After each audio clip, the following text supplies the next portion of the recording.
How you doing, everybody? It's Wardy here, and we got a lot of breakdown. I'm going to do my absolute best to cram it in, hopefully within no later than a half-hour span of time, maybe a little bit sooner. We'll see what happens in this one. In our latest Big Mets update segment, that being April 5th at the time of it dropping, but of course I'm recording it the night prior, just after the Mets took care of business comfortably against the Toronto Blue Jays 5-0 to kickstart their homestand and to kickstart that three-game set. And we broke down our post-game live show last night with hundreds, if not thousands of you guys there. Check it out if you haven't already, as we broke down the game to a T, innings 1 through 9. Even took live callers, react to you Mets fans after the fact, but I did cut the callers out after the fact because unfortunately a lot of you replay viewers don't like the elongated post-game shows. You prefer them half hour long versus half hour, so that's why we operate and cut things up like what we're doing right now in this fashion, because we're going to get into a specific takeaway in that Blue Jays Game 1 victory for the Mets, and that is the continued dominance from this elite Mets bullpen. How are they shaping up, and not only with themselves but across Major League Baseball, and how good does Max Kranick in particular continue to look so far this season? And when we talk about the Mets bullpen,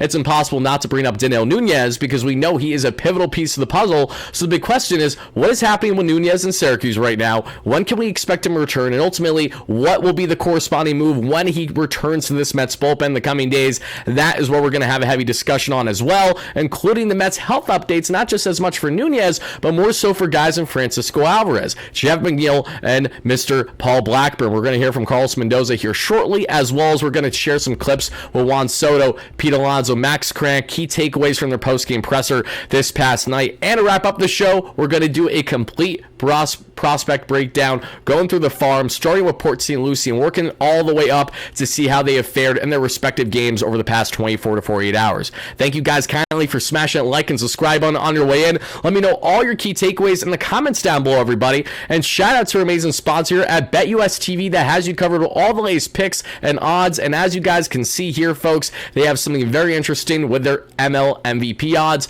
And right now we see for the American League, Aaron Judge is without question the big favorite at -115. He has 6 more RBIs than the next closest guy so far this season, and we know he's destined to hit at least what feels like 50-plus home runs. Bobby Witt Jr. and then Gunnar Henderson are the 2 and 3, and then for the National League, we have at +145 Shohei Ohtani, and then their second is our New York Met and Juan Soto at +500. I've already hammered that. It's really tempting not to do it and then some, because listen, +500 for Juan Soto to win NL MVP. It's not a lock, no, but I like those odds certainly, especially if he has any chance, and he does, and Ellie De La Cruz there at +750. So guys, feel free to get in on that should you wish, but shout out BetUS TV once more that has you covered with lines, odds, and picks here in the baseball space and in the sports space in general. But guys, let's first get into remarks that Mr. Carlos Mendoza shared with the media over the past day on the health status of guys in Francisco Alvarez, Paul Blackburn, and Jeff McNeil.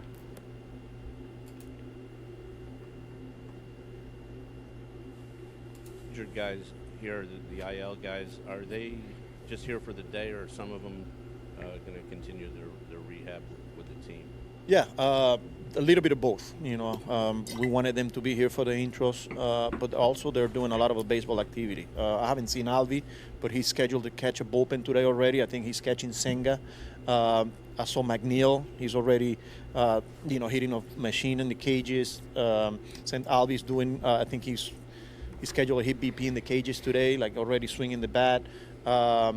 Blackburn continues to throw, and I think he's scheduled to throw a bullpen tomorrow, if I'm not mistaken. So these guys are here not only for the ceremonies and the introduction, but to continue to do their baseball activities as well. So those are some significant updates, Mets fans, and I apologize for letting that run a couple seconds too long. Let's start from the top here, and Francisco Alvarez. Alvi is already starting to take hacks, and he's catching Kodai Senga BP. Oh, baby, hype me up. And the best part of it all, folks, is that Alvarez, who's hoping to return to the Mets before the month of April ends, we'll see if that holds true or not, obviously, because you want to make sure that you don't rush things with this hamate bone still. This isn't the first time he's had a hamate bone-related injury. The second time over just the past 12 months or so. It has not been ideal for Alvarez, but what has been more than ideal is the early play of Luis Torrens. As long as that continues with Torrens, and he can just make sure that he's a formidable option as our catcher in that 7th spot, if not 8 or 9, if things really go bad offensively for him, which I don't think they will. And then you have the defense where he can draw out guys at second base better than most. It feels like that is recipe for success. So Alvi cannot come back soon enough, but it's great to see Torrens hold the fort down comfortably, at least throughout the first week of the season. Then when we get into Paul Blackburn, he spoke to the media a couple days ago, right before the month of April, and said he's feeling great, he's feeling good. And Blackburn might not seem like an important piece now, but I'm telling you guys, he has all the makings of being a Trevor Williams type player. I know I talk about that often when I talk about swingman types, because that's the first guy we think of in recent Mets history that had success in a swingman role. But in the case of him in particular, it makes endless sense, and here's why. When you look at the comparison of Trevor Williams and Paul Blackburn, they actually have a decent amount of similarities too. They're two veterans, soft-tossing right-handers that obviously are going to look for a heavy amount of ground ball outs to be induced to, in fact, have success. Blackburn is not going to overwhelm you in a strikeout fashion, but he will by utilizing that sinker heavily and inducing those ground ball outs. That's where him and the swingman in a multi-inning role can really blossom for this Mets team out of the bullpen, in the opinions of mine, and I think in the opinions of many, when he inevitably returns to the Mets. And when the Mets do have Paul Blackburn in this bullpen, it'll be very interesting to see who they decide to part with, because there's only one guy in this Mets bullpen as things currently stand that I think we could comfortably say is going to be on the way out, but we're going to talk more about that as we get into the Denyi Nunez discussion, because before we talk about Denyi Nunez, I do want to share some clips here from Juan Soto and Pete Alonso, just some of their post-game pressers with each and every one of you, and then that'll be it for the key takeaways from that 5-0 victory outside of Max Kranick and the bullpen, which I have a lot more to say on because I'm so excited with what the bullpen has been to begin the year for this Mets team. Particular first home game a few times. Does it feel like home? Yeah, I mean, it feels great. This fan base is amazing. Like I said in the past, I didn't realize how many fans they have and how many passionate they are, and it's really cool.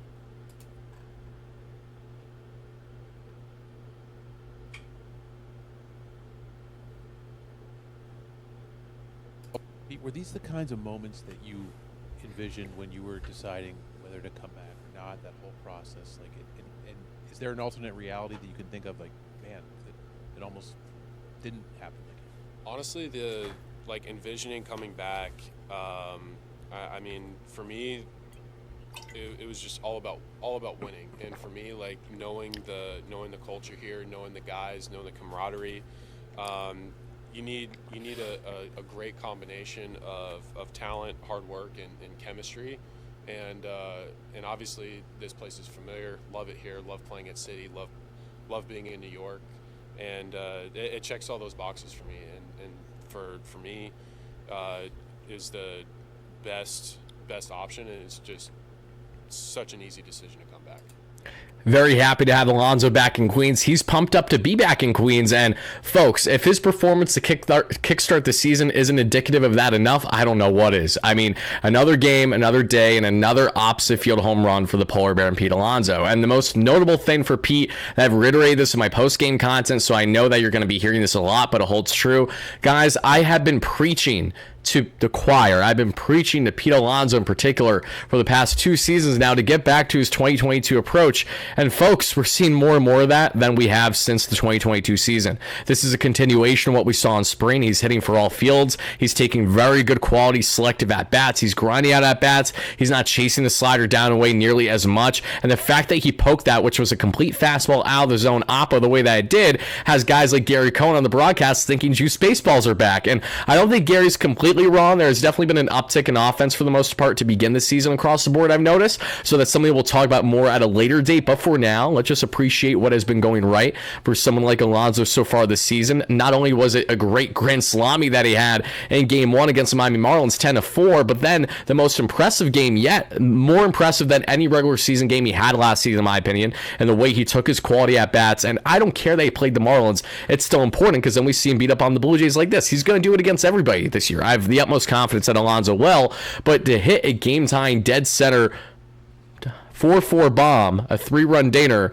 the way that Alonso did in the series finale against the Marlins was really telling that he is absolutely locked in. And then to see this one poked oppo right over the head there that we saw the right fielder Rodin, you'll love to see it, everybody. So Pete Alonso, hype me up, baby. I cannot wait to see more of him this season. And it feels like for the next couple weeks, we're going to continue to talk about what the Polar Bear is doing right versus what he was doing wrong for what felt like the majority of last season. And now we're getting a continuation of what we saw, not in just in spring training, but this goes back to hitting Devin Williams-Oppo and then running away with it from there in the postseason in 2024. Shout out to Pete. What an absolute beauty he is. But going from Alonso, let's now talk about the pitching, folks, and let's continue to talk about Max Kranick. Apologies in advance as I'm not showing highlights from Kranick's latest outing. They're pretty hard to find. I only found one quick one on the slider, but nothing was able to give me length the way that at least this three different clip thing does from the Houston Astros. So take that for what it is. But Max Kranick, everybody, continuing to look nails. He had his family in attendance that we saw.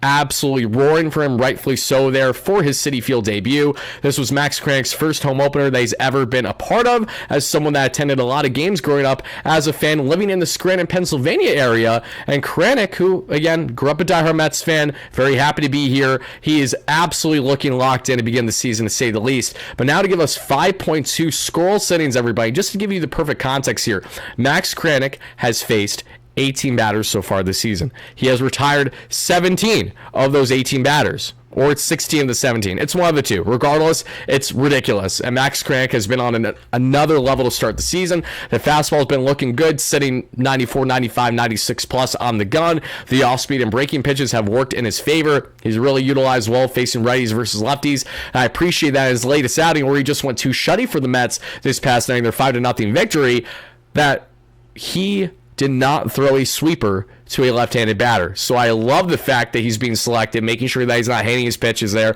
And the only hit that he's given up so far this season is to potentially future New York Met, for all we know, and Vladimir Guerrero Jr. that we're going to talk about here a little bit later into the video. But Max Kranick is just one of many examples of what is going right in this Mets bullpen this year, because, guys, listen to this. The Mets bullpen as a whole has pitched 26 or so innings so far this season. They have allowed just a total of 4 earned runs.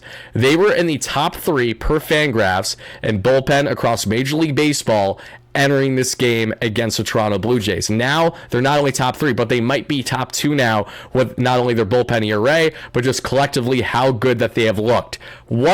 The one thing that a lot of fans had concern of heading into the regular season was the Mets' depth with the rotation, as well as the certainty with the bullpen. I was always feeling good about the bullpen heading into the year, because the Mets have an abundance of riches here. They got guys currently stored in AAA right now that are going to be impacting this team for the better that aren't even with the club yet. We're getting guys like Huascar Brosban, Max Kranick, Reed Garrett, etc. to eat quality innings in the early goings of the season, and they're doing it as comfortable as ever. And Max in particular is doing it like he's been here the entire time. And to expand a little bit further on how Max Kranick fared in his latest outing, everybody, here I'm breaking down through Pitch Profiler for each and every one of you, through X, which is just breaking down, especially out of 100, how does he fare across Major League Baseball in his evaluation. And he had his fastball roughly 20% above league average per Pro Stuff Plus on X that we see here, that is sitting right around 95 miles per hour. The slider was right around league average at 99. We also saw a 99 there on the averageness, not on the speed, I should say. We saw the sweeper look absolutely nasty, just not facing lefties, but he threw that and he was 35% above league average there. And the curveball, a little below league average at 93, but nothing to be scoffing at whatsoever. Max Kranick continues to be an absolute dog, and this Mets bullpen is often nothing short of an elite start for this Mets team. And man, oh man, it couldn't come at a more perfect time, especially when there's a lot of uncertainty with your rotation with Tyler McGill, Clay Holmes, Griffin Cannings, etc. Just on the length you're gaining with them more than anything. We have certainty right now, and it's just getting started on the bullpen front, folks. And to speak more on the bullpen, let's see what Max Kranick has to say himself from what was a stellar outing. And here's the Pitch Profiler stats I was just alluding to a second ago, but here's Max talking from what was a tremendous day at Citi Field. No, not today. When I made the opening day roster in Houston, actually David Wright texted me, which was really, really cool. I was sitting with Hayden Sanger on the bus, and I just showed him my phone. I'm like, is this real? So it was pretty cool. Really nice of him to send a text and congratulate me. So it was a cool moment. Definitely my coolest moment so far. Sorry, what did the text say? Yeah. Just congratulations, like, enjoy your first opening day. Soak it all in, take a moment, things like that. Had you guys exchanged information? How did you get your number? I think from Rack, maybe. Okay. Yeah, I think from Rack. So yeah, but really cool. Couldn't really believe it. So. Was he one of your favorites? Or? He was. He's my favorite player growing up. So yeah, that's definitely a special moment. There's greater context behind this David Wright story that I'd love to share with each and every one of you. If you guys have been following the platform, if you chimed into our live show that we did at Mets Amazing Day there in late January, then you would know very well, I think it was in January, right? It was a couple months ago. Anywho, Max Kranick, I had the privilege of talking to and meeting in person, and we followed each other on socials over the past year and a half plus, tried having interactions with him in spring training. It just didn't happen prior, but it wasn't for a lack of effort, and he was always going out of his way to really, again, relay how much he appreciated me, appreciated the platform. It was just always so kind, always had great interactions with Max. So when I had the privilege to actually meet him in person, it was throughout my live show at Amazing Day, and he comes right up to the camera, and I chop it up with him for a couple minutes, and in that frame, I ask him, what is your big takeaway from being here a part of Amazing Day as a Mets player, growing up a diehard fan? And he said, you know what, there was nothing more surreal than signing autographs next to my childhood favorite player and David Wright. That was pretty surreal. Now fast forward all these months later, David Wright's going out of his way to reach out to Max when he made the opening day roster. That has me so pumped up for him, you have no idea. Max Kranick is one of us. He's a diehard Mets fan through and through. I relate to him even greater as someone that's resided in Pennsylvania most of their life, originally from Long Island, but have lived in PA most of my life, and I'm not too far from Scranton, so I can certainly relate on, again, taking the hike to go to Mets games, especially by having to deal with Philly fans all around you. That is exactly what he's relayed. So we have a lot of similarities in that sense. The only difference is that he's a stud. He's going to be an absolute dynamo in this Mets bullpen. I'm just a schmuck that has the privilege of talking about guys like him throughout the course of the season. But Max Kranick continues to look great. And we do have another comment or two on Max I would like to share right here. Family here today? Yes, had 11 people here today, so nice, special day. Yeah, cool moment out there. Including your dad. My dad's here too, yeah. They just left, but When was the last time he had been to a Mets home opener? I know that was his thing for a while. it's a good question. It's been some time. I'm gonna guess 8 years, something like that, 7, 8 years. Maybe longer, maybe 10. I don't know. I'm gonna have to ask him today. Good question. Family here. Love that. Shout out to Max. Shout out to his entire family, everybody. Now, when we talk about Max Kranick and we talk about this Mets bullpen, as I said earlier, it's impossible to talk about the pen, but not talk about what is happening. And let me just make sure that that is muted. It is impossible to talk about this bullpen and not talk about Denyi Nunez. So let's talk about Denyi Nunez. You guys see right beside me, our guy Nunez went to shutty just a couple nights ago there for AAA Syracuse. 2 innings, 1 hit, 0 earned runs, 1 walk, 2 strikeouts on 29 pitches. Fastball sat right around 96, topped out on 98. We know he's got that fastball slider 1-2 punch, just like Edwin Diaz. And Nunez, who was nails for the Mets, posting just over a 2 ERA across over 20 innings last season, about 30-plus innings. Nunez is looking to be another weapon in this Mets bullpen that I'm so excited to see back with this Mets team. Now, Nunez, who looks absolutely ready to go in his first outing in the first game or so for AAA Syracuse, he allowed a run, but after that, he got in a groove, and we saw him get in a groove in this latest outing here as well. And the only reason why Nunez didn't start the year in this Mets bullpen is solely because of the fact that he wasn't fully ramped up yet. Coming back from a serious injury that derailed and was the demise of his 2024 season after looking so great when the Mets allowed him to be given an opportunity, and he just continued to look nails. We're like, oh wow, Denyi Nunez has been in the organization for a hot minute, but he's good. And David Stearns figured out he was good, and we utilized him well in the pitching lab, and now here he is blossoming before our very eyes. But in the case of Nunez, now that he's looked good and he's done everything that you could basically ask for, we face ourselves with a great question, which is, what is next for him, right? Because he's done everything that you really need to see at a AAA level, and now, after not having much of a spring training, a slow start for him, which is why he didn't get ramped up as fast, which is why he's starting in AAA, now the question is, when is he going to return? And the answer is, the earliest that Denyi Nunez can return, folks, is right around 6 days from now. April 11th, unfortunately, is the earliest he can return with the eligibility of him being called up. But the good news is that when Nunez is available, there's all the reason to believe that he'll be pretty much called up right away, unless the Mets have everything still clicking with the bullpen that they can't part with someone, because there is a glaringly obvious guy that the Mets will part with for either Paul Blackburn or Denyi Nunez, and it's going to be Danny Young. There is not one single thing to justify Danny Young being in this Mets bullpen right now over those options. They have so much more upside. The Mets have a lefty in AJ Minter. It's okay if they just have one in the pen for now. I like more than one. I'd make that clear, but I think at some point this season, outside of Danny Young, the Mets will give an opportunity to guys like Genesis Cabrera,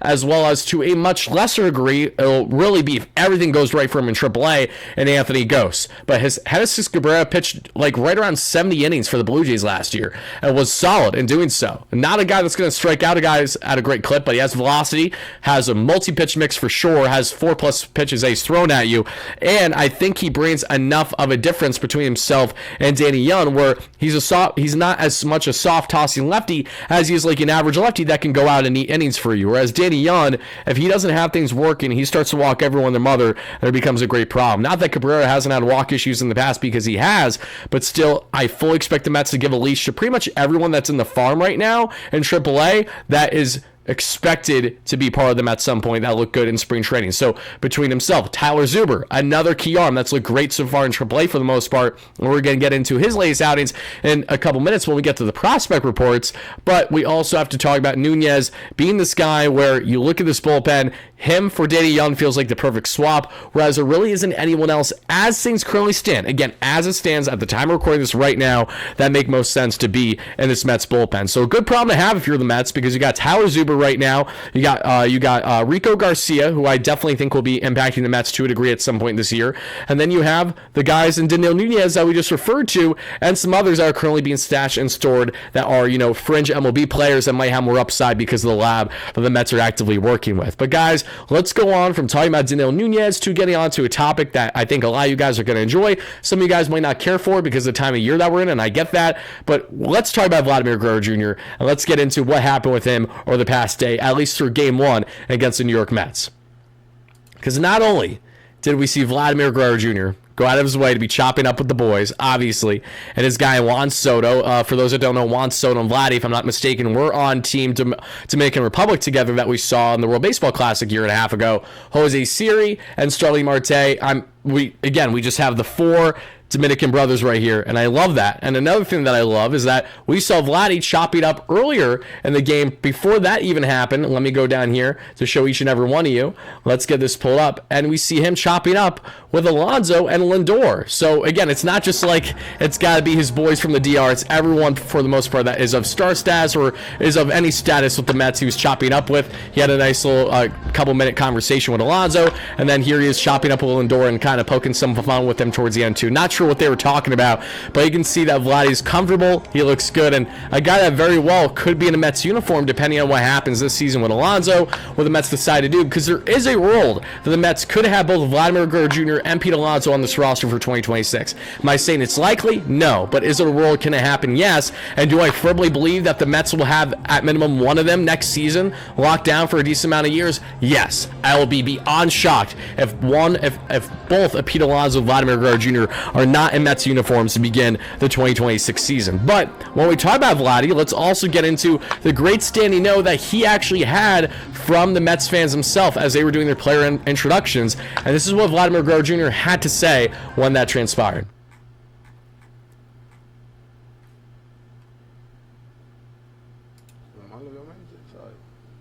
Yo nunca he sentido que ningún otro film me ha abuchado, ¿sabes?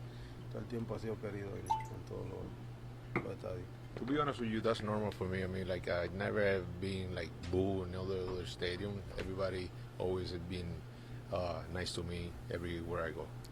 Normal, obviamente. So, obviously, Vladdy very confident. He knows that he gets cheers everywhere he goes. So a pretty even-keeled answer without talking about anything in specifics with the Mets, and that's perfectly fine. But I want to relay that to each and every one of you because the Vladimir Guerrero Jr. saga continues, and it's a fascinating one to follow, especially with the reports that came out actively during the Mets game. It came from Mike DePortez. For those that don't know, Mike DePortez is one of many MLB reporters we see throughout the offseason, always reporting on things. He had some things right, and he's had some things wrong. One of the main things he's had right as of late is Jurickson Profar getting suspended. He had it before everyone else. He also had the Ketel Marte extension too before it became more mainstream, if I'm not mistaken. And now, as the Mets game was actively going on, he reported breaking the Blue Jays are very close to finalizing extension for Vladimir Guerrero Jr. at $500+ million. This will be quite the contrary from Vladimir having the hard line in the sand as soon as spring training began to do any type of contract negotiation. And I would be very surprised if Vladdy does in fact get extended throughout the course of the season. But if he does, and it's clearly telling that he wants to stay in Toronto and he wants to be their piece long term, and I commend him greatly if that's the case, but I will have to see it to believe it.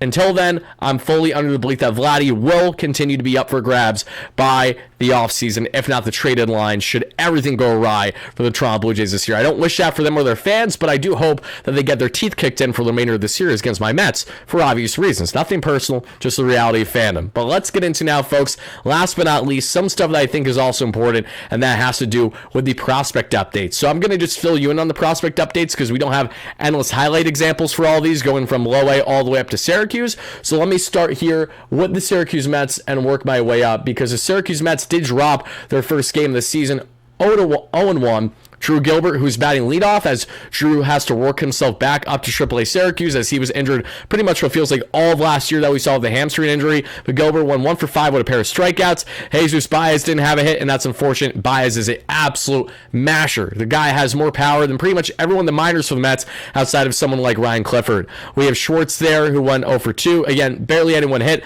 But Davison Gutierrez, who's a guy to keep an eye on this year, young, exciting Venezuelan catching prospect for the Mets. He had a walk and a hit that we saw. We also saw Rodriguez at second base with a couple hits, and Ewing in left field with a hit.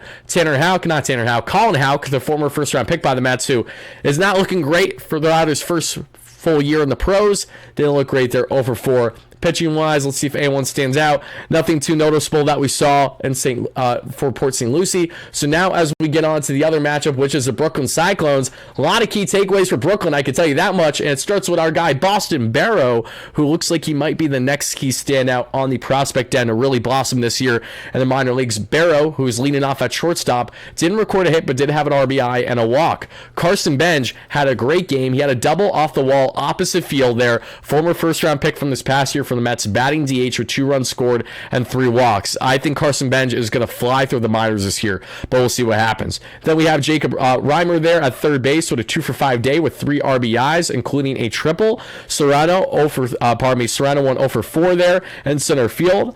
Suero at catcher went 2 for 4 with a couple of hits. No one else was really noticeable on the offensive end, but a lot of key takeaways for sure in Brooklyn A, and that's great to see, especially for Carson Bench in particular. And the flamethrower Ryan Lambert, who touches well over 100 on the gun, had himself a scoreless inning in that Mets 8-4 victory there in the minor leagues, which then brings us to the Rumble Ponies. And the Rumble Ponies in their first game of the year in Double-A, they won 3-1 and are 1-0 on the season. And for the Double-A Rumble Ponies, Nick Morabito, who's moved up now, is in Double-A, batting second, went 0 for 3 with a run scored. We saw Williams at shortstop, 1 for 4, Jeremiah Williams. We also see here Ryan Clifford 0 for 2, but with 2 runs scored thanks to a pair of walks.